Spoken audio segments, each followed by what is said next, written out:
Hello, today we are going to be looking at the transmutters in Pacific Drive, what they are, where to find them, and how to use them, since the game is sometimes not that great in explaining these little tidbits and details. First off, where to find them.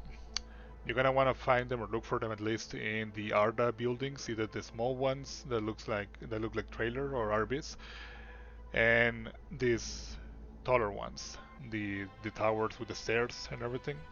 It is far more likely for you to find one in the towers, I'd say maybe around 50% of the time. And in the smaller buildings, you may find one occasionally, maybe every 4 or 5 times, maybe even less. However, if you are looking for a transmuter and you are doing your due diligence and going out of your way to try and find one in one of the buildings, you are very likely to find one. I believe there's always at least one in every junction. They seem to be pretty consistent in that way. And what are we going to be doing with the transmuter? We're going to be taking our resources and we're going to feed them into the machine, and it's going to give us something else in return.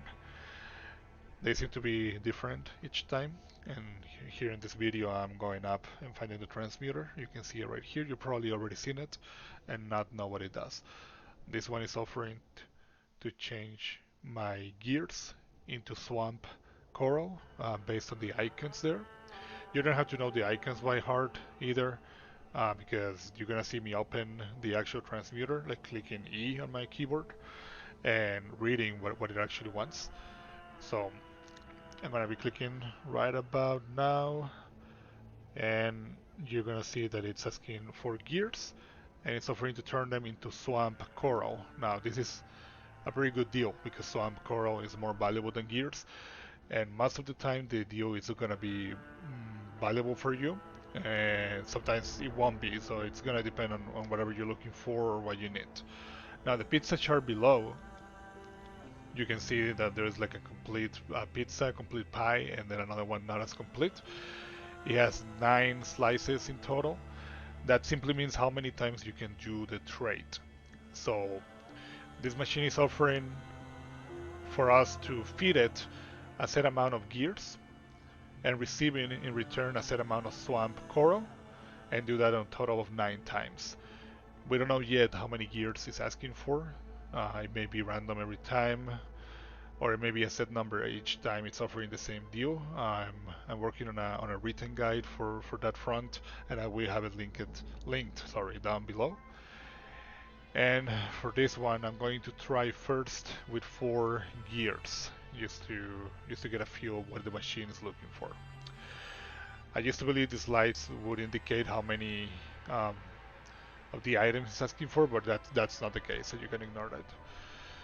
I'm gonna be dragging the 4 gears into the machine, and I got sparks. The sparks means that it didn't accept the trade, so I didn't feed it enough of the gears. So it wants more, it wants at least 5. So I'm gonna be going back to my craft mat here, and I'm going to come back now with 10 gears. I'm just gonna feed it 10 gears and see what happens. It should give me at least one of the traits, right? So we make our way back to the machine, we open it and we drop our 10 gears, and now we have the lights instead of the sparks, and we can see the swamp coral. So we got 4 swamp corals for 10 gears. That means that it's giving us 2 swamp corals for every 5 gears. And we know that because the pie chart now has 2 less, or 2 fewer, I guess, 2 fewer slices on it. So that means that we just did 2 of the transactions that it's allowing of the total 9. And we can still make another 7, assuming we have enough gears. For this one, I'm just going to test it out again, and I'm going to create as many gears as I can, which just happens to be the 5 that I believe is the machine is taking from me in order to give me 2 swamp corals, and I'm bringing them back up, and I'm just gonna feed them into the machine to confirm what I believe.